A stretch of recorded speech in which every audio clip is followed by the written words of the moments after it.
திண்டிவனம் ஏரிக்குள்ள பேருந்து நிலையம் தெரியும். ஏரி பேருந்து நிலையம்.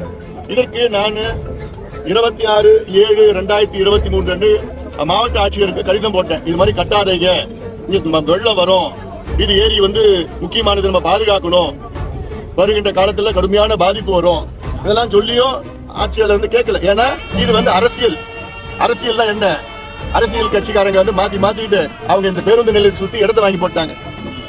இடத்தை வாங்கி போட்டதுனால அவங்க எல்லாம் கூட்டா சேர்ந்துக்கிட்டு இங்கதான் பேருந்து நிலையம் கட்டணும்னு ஒரு முடிவு பண்ணிருக்காங்க. இது ஊழல், மிகப்பெரிய ஊழல்.